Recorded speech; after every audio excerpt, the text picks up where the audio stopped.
I stood at the entrance of the Blackwood estate, clutching my small purse with trembling fingers. The mansion loomed before me like a castle from a fairy tale, all white columns and gleaming windows. Valets in crisp uniforms rushed past me to park luxury cars I couldn't even name. My daughter's wedding day. The day I'd dreamed about since Jessica was born 28 years ago. But as I walked through those golden doors in my simple navy dress, the best one I owned, every eye seemed to follow me. Whispers floated through the air like poison. The other guests wore designer gowns that probably cost more than I made in 6 months of cleaning offices. I found a seat in the back, trying to make myself invisible. When Jessica appeared at the altar, she looked like a princess in her $1,000 dress. My heart swelled with pride, even as it ached with the knowledge that I'd barely contributed to this day. Richard, her groom, stood waiting with that cold smile I'd never trusted. After the ceremony, I approached the receiving line, hoping for just a moment with my daughter. But when Jessica saw me, her face changed. The radiant smile vanished, replaced by something I'd never seen before. "What are you doing here?" she hissed, stepping away from me. "Jessie, sweetheart, it's your wedding day. I just wanted to, don't call me that." Her voice rose, cutting through the elegant chatter around us. Guests began to turn and stare. "Godmother, look at you. Look at this place, look at these people, and then look at yourself." The room fell silent. Even the string quartet stopped playing. "I wish." Jessica's voice cracked, but not with emotion I recognized. It was pure venom. "I wish I wasn't your daughter. Do you understand? I wish you'd never been my mother. You're poor, you're embarrassing, and you don't belong in my life anymore." The words hit me like physical blows. Around us, 200 guests watched in horrified fascination. Richard placed a possessive hand on Jessica's waist, his smile never wavering. "I'm Susan, and if this story is touching your heart, subscribe to the channel and tell us in the comments where you are watching from. I would love to know where you're watching this from. Don't forget to ring the notification bell, because every day I'm bringing you stories of women who turn their deepest pain into a new good way of living their lives.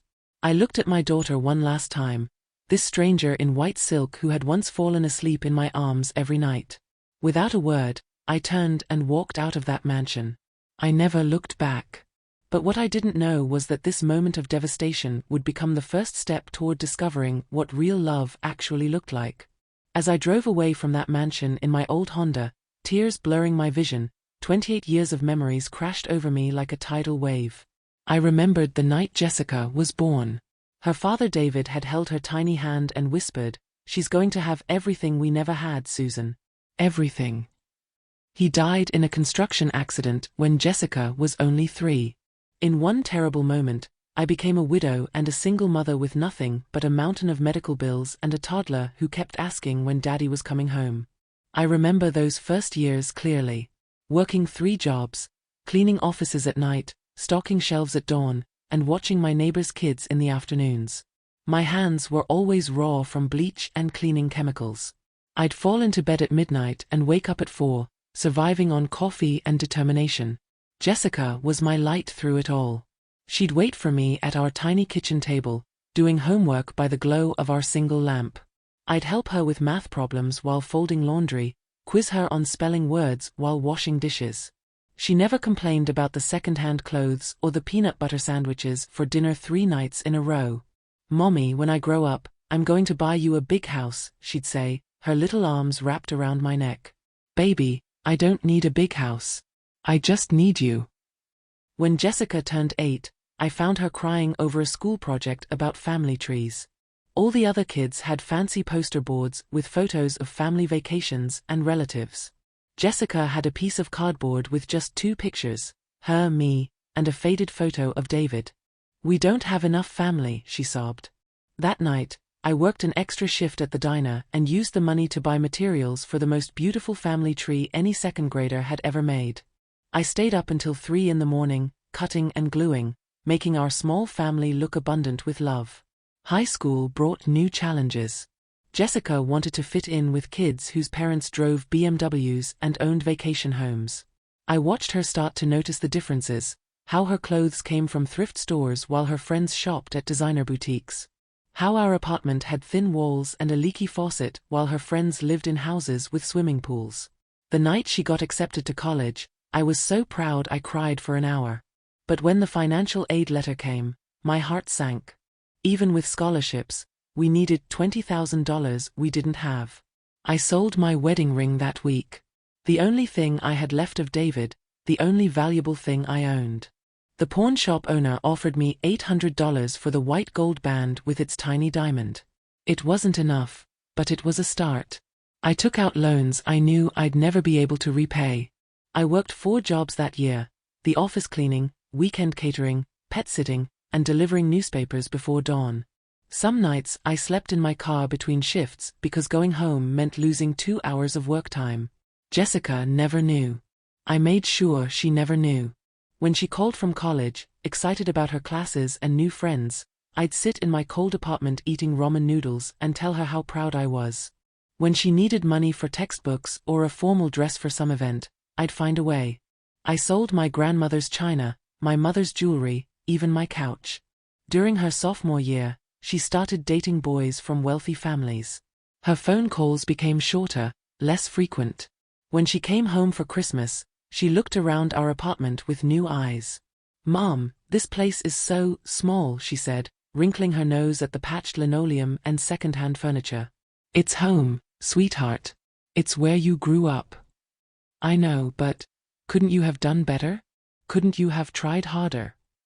Those words cut deeper than she realized. Tried harder? I'd given everything. My youth, my health, my dreams, all sacrificed so she could have opportunities one never had. By her senior year, Jessica rarely came home. She spent holidays with friends' families, summer breaks at their vacation houses. She was building a new life, and there was no place in it for a mother who cleaned toilets for a living. After graduation, she moved to the city and got a job at a marketing firm. I was so proud when she called to tell me about her apartment, her new wardrobe, her sophisticated friends. But I noticed she never invited me to visit. When I suggested coming to see her, there was always an excuse. "It's just that my place is really small, Mom. And you'd be bored here. All my friends are so busy with work."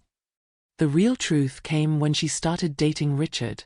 I could hear the change in her voice when she talked about his family's money, their social connections, their country club lifestyle. She was becoming someone else, someone who saw her past as an embarrassment rather than a foundation of love and sacrifice. The last time I saw her before the wedding, she came home for a few hours between flights. She looked at the photos on my wall, pictures of her childhood, her graduation, us together, with something like shame. "Mom, you need to understand something. Richard's family, they're different. They expect certain things." "What kind of things, honey?" "Just, maybe it would be better if you didn't mention your job to anyone at the wedding. Or talk about how we used to live. People wouldn't understand. People wouldn't understand that I'd worked myself to the bone to give her every opportunity.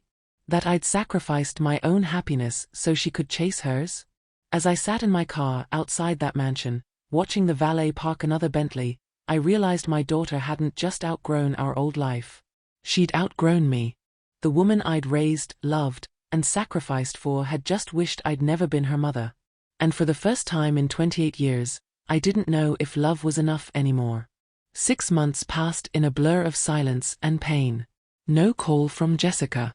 No text message. No acknowledgement that I even existed. I'd given her exactly what she wanted, a life without her embarrassing mother. My days became a routine of numbness. Work, home, sleep, repeat. The apartment felt hollow without the hope that someday Jessica might visit. I stopped buying her favorite tea. I put away the photo albums that lined my living room walls. On a particularly gray October morning, I found myself walking through Riverside Park. I'd started coming here because it was the one place that held no memories of Jessica. The autumn leaves crunched under my feet as I made my way to my usual bench overlooking the water. "Excuse me, is this seat taken?"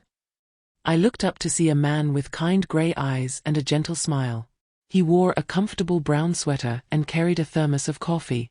"No, please," I gestured to the space beside me. "I'm Bill," he said, settling down with a contented sigh. Bill Henderson. I see you here most mornings. Susan Carter. I wrapped my jacket tighter around myself. I hope I'm not intruding on your spot. Not at all. In fact, I was hoping we might talk sometime. You look like someone who understands that sometimes the world gets a little too heavy. There was something in his voice, a recognition of pain that matched my own. We sat in comfortable silence for a while, watching ducks glide across the water. I lost my wife 2 years ago, Bill said quietly. Cancer. After 40 years of marriage, I didn't know how to be alone. I'm sorry, I whispered. And you? You have that look of someone who's lost something precious too. I found myself telling him everything. About Jessica, about the wedding, about 28 years of love that ended with those crushing words. Bill listened without judgment, occasionally nodding or making soft sounds of understanding. She's lost, he said when I finished. But that doesn't mean she's gone forever. Over the following weeks, Bill and I met every morning at that bench. He was a retired high school English teacher, a widower who spent his days reading and volunteering at the local library. He had 2 grown sons who lived across the country, good men who called him regularly and visited for holidays. How did you raise such loving children? I asked one morning. By showing them that love isn't about what you can provide, he said. It's about who you are when everything else is stripped away. As autumn turned to winter, our friendship deepened. Bill invited me for coffee at a small cafe downtown. Then dinner at his house, a cozy place filled with books and family photos. He cooked simple meals and listened to my stories about the years when Jessica was small, when love felt uncomplicated. You're a remarkable woman, Susan, he said one evening as we sat by his fireplace. The way you loved that child, the sacrifices you made, that's the kind of love that changes the world. Then why wasn't it enough? The question that haunted my nights. It was enough. More than enough. But sometimes people need to lose something precious before they understand its value. Meanwhile, through mutual friends and social media posts I couldn't help but check, I glimpsed fragments of Jessica's new life. Photos from charity galas, vacation pictures from European getaways, her posing with Richard at exclusive events. She looked beautiful and wealthy and completely unreachable. But Bill helped me see something I'd been missing. In those carefully curated photos, Jessica's smiles never reached her eyes. There was a tightness around her mouth, a forced quality to her laughter. Richard always stood slightly apart from her, his hand on her back more possessive than loving. Before we continue, make sure to like this video and subscribe. With your support, we can keep bringing more stories from powerful women that touch the heart of all of us. By spring, Bill and I had fallen in love. Not the desperate, all-consuming love of youth, but something deeper, the love of 2 people who'd learned that happiness didn't require perfection. He proposed on our bench in the park, with a simple ring and words that made me cry. I want to spend whatever time I have left showing you how precious you are. We planned a small wedding for early summer. Just us, the justice of the peace, and a few close friends. I was finally going to wear white again, finally going to promise my heart to someone who treasured it. That's when my phone rang. Mom. Jessica's voice was small, broken in a way I hadn't heard since she was a child afraid of thunderstorms. My heart stopped. After 10 months of silence, she was calling me Mom again. Jessica? Honey, what's wrong? I need you. Richard, God, Mom, I've made such a terrible mistake. She was crying now, gasping between words. He left me. He took everything. The house, the cars, even my credit cards. I have nothing, Mom. Nothing. Where are you? At a motel. Some horrible place. I couldn't afford anything else. I pawned my wedding ring just to eat. Her voice cracked completely. I lost my job because I missed too much work traveling with Richard. I have debts, Mom. So many debts. And nowhere to go. The irony wasn't lost on me. She was calling from a motel room, probably not much different from the places I'd lived when she was small. The difference was, I'd been there by necessity, not by the consequences of choosing wealth over love. I know I have no right to ask, she continued, but could I come stay with you? Just until I figure things out. I looked across the room at Bill, who was reading in his favorite chair. This kind, gentle man who'd taught me that I deserved to be cherished. Who'd shown me what real love looked like. The man I was going to marry in 3 weeks. Jessica, I said carefully, a lot has changed. I know I hurt you. I know what I said was unforgivable. But you're all I have left, Mom. You're the only person who ever really loved me. Now she understood. Now, when she had nothing left, she remembered what unconditional love looked like. But I wasn't the same woman who'd walked out of that mansion. I'd learned my own worth. I'd discovered that love should lift you up, not tear you down. The question was, what would I do with this second chance? 2 days later, I heard the knock on my door. Through the peephole, I saw a woman I barely recognized as my daughter. Jessica stood on my doorstep wearing wrinkled designer clothes that hung loose on her frame, her once perfect hair unwashed and pulled back carelessly. Dark circles shadowed her eyes, and she clutched a single suitcase like a lifeline. "Thank you for letting me come," she whispered when I opened the door, her voice hoarse from crying. I stepped aside to let her in, watching as she took in my apartment with new eyes. The same small space she'd once called embarrassing now seemed to offer sanctuary. She moved toward the couch where she'd done homework as a child, then stopped when she noticed Bill sitting at my kitchen table. "Oh." Her face flushed with confusion and something else, jealousy? "I didn't know you had company." "Jessica, this is Bill Henderson." "Bill, my daughter Jessica." Bill stood with his characteristic gentleness, extending his hand. "It's wonderful to finally meet you, Jessica. Your mother has told me so much about you." Jessica's eyes darted between us, taking in the easy familiarity, the way Bill's coffee cup sat beside mine, the engagement ring I wore. "You're together?" "We're getting married next week," I said quietly. The color drained from Jessica's face. "Married? But Mom, I need you right now. I need us to talk, to figure things out." "We can talk," I said, gesturing for her to sit. "But Bill is part of my life now. He's not going anywhere." Jessica perched on the edge of the couch, her hands trembling slightly. "Could we have some privacy, please? This is family business." "Susan is my family now too," Bill said gently. "But if you'd prefer, I can give you two some space to talk." Before I could respond, Jessica's composure cracked completely. "This is insane," she burst out, jumping to her feet. "Mom, you can't just replace me with some stranger. I'm your daughter." "Lower your voice," I said firmly. "And Bill isn't a stranger. He's the man who's shown me what it means to be loved and respected. But I'm here now. I came back." Jessica's voice rose to a desperate pitch. "I know I made mistakes, but I need you, Mom. I need my mother."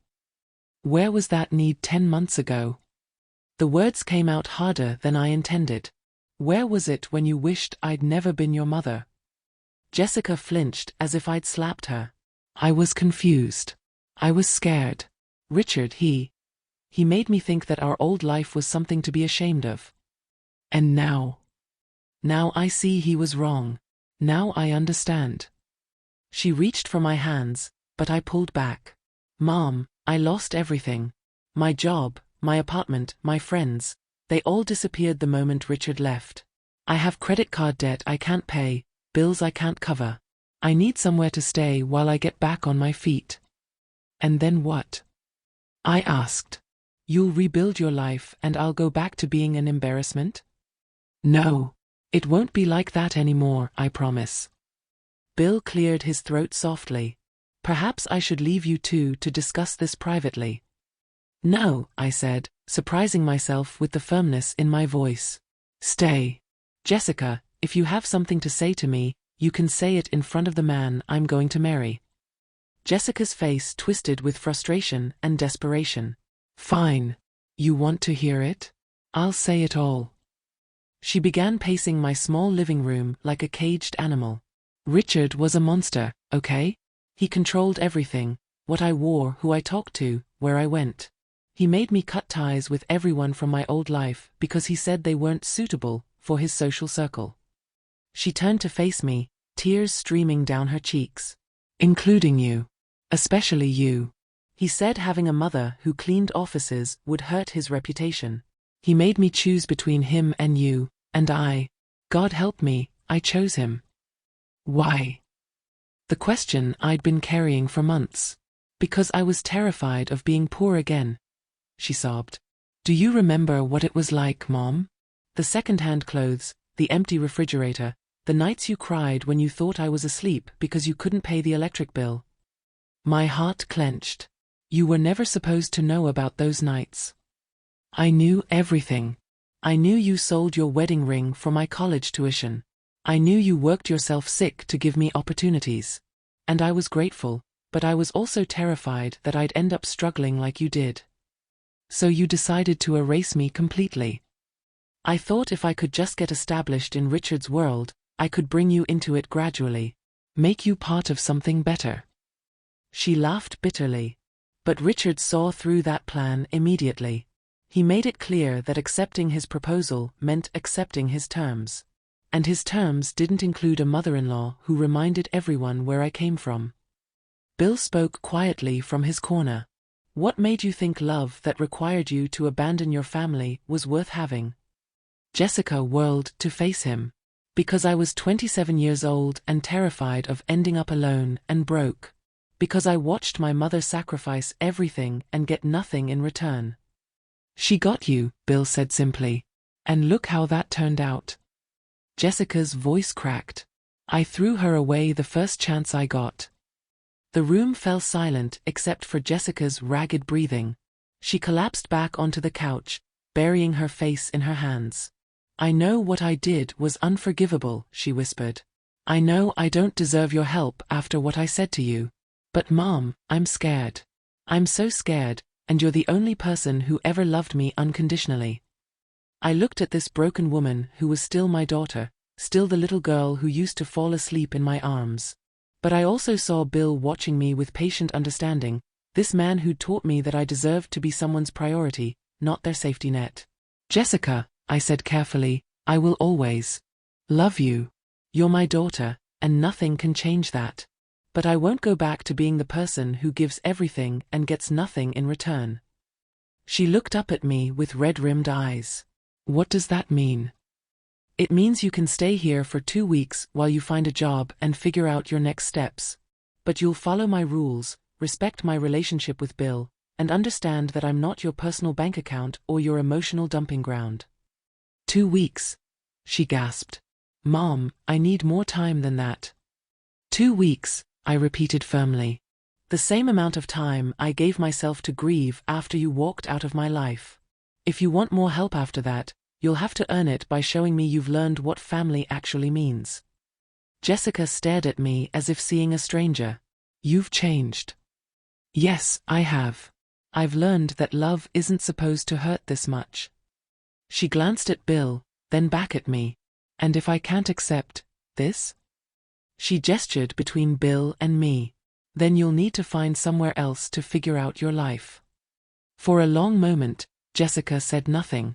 Then, in a voice so small I could barely hear it, she whispered, What if I can't do it? What if I can't become the daughter you deserve? Then at least you'll have tried, I said. And that would be more than you've given me in years. The choice was hers now. And for the first time in 28 years, I wasn't going to sacrifice my happiness to make hers easier. The next 2 weeks unfolded like a delicate dance between hope and boundary setting. Jessica moved into my spare room, the same room where she'd once studied for her SATs, where I'd held her when nightmares woke her as a child. But everything was different now. She woke early each morning, spending hours on my laptop searching for jobs. I watched her face the reality that her marketing degree and brief work experience weren't enough to land the high-paying positions she'd grown accustomed to expecting. She applied for entry-level jobs, retail positions, anything that would provide income. It's humbling, she admitted one evening as we sat at my small kitchen table. Bill had tactfully given us space for dinner alone. I don't think I ever really understood what you went through to support us. Understanding is the first step, I said, passing her the simple pasta dish I'd prepared. But understanding without change is just sentimentality. On her 5th day with me, Jessica got hired as a receptionist at a dental office. The salary was a fraction of what she'd expected to earn with her degree, but she took it without complaint. I saw her wince when she calculated how long it would take to pay off her debts, how many years of careful budgeting lay ahead. I used to spend this much on a single dinner with Richard, she said, staring at her first paycheck. And how did those dinners make you feel? She considered this. Empty.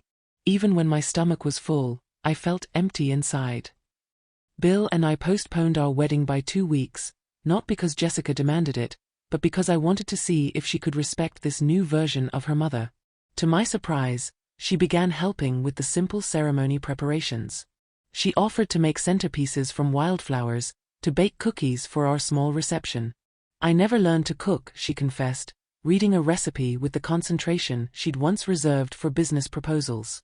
Richard always had chefs, or we ate at expensive restaurants.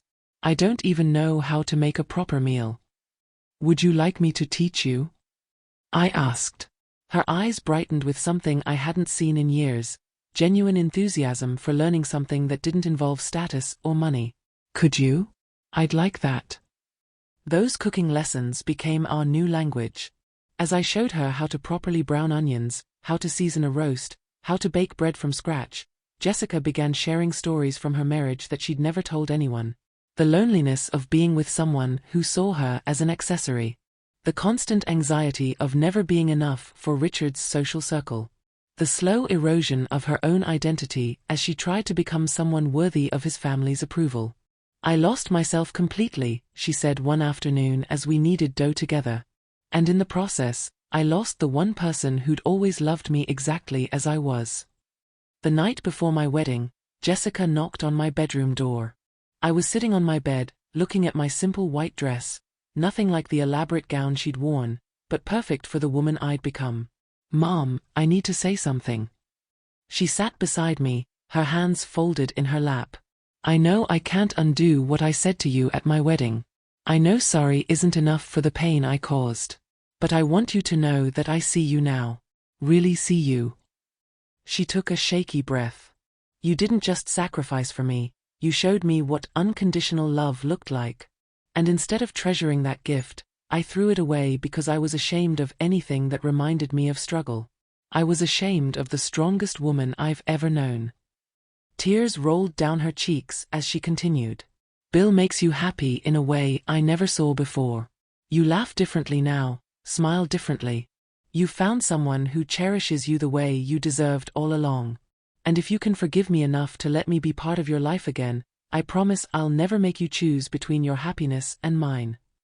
I pulled my daughter into my arms, feeling the weight of years of pain finally begin to lift. Jessica, I never stopped loving you. I just learned to love myself too. The next morning, Bill and I married in the same park where we'd met, surrounded by golden autumn light and the quiet witness of a few dear friends. Jessica stood beside me, no longer the perfect socialite in designer clothes, but my daughter in a simple dress she'd bought with her own first paycheck. As Bill slipped the ring onto my finger, I realized this was what justice looked like, not revenge or punishment, but the restoration of dignity and the discovery of true love. If this story moved you, click on the next video that's appearing on the screen now. At 62, I'd learned that some endings are actually beginnings. And some daughters need to lose everything before they remember that a mother's love is the most valuable inheritance of all. Sometimes the greatest gift you can give someone is refusing to let them treat you as less than your worth. That lesson saved us both.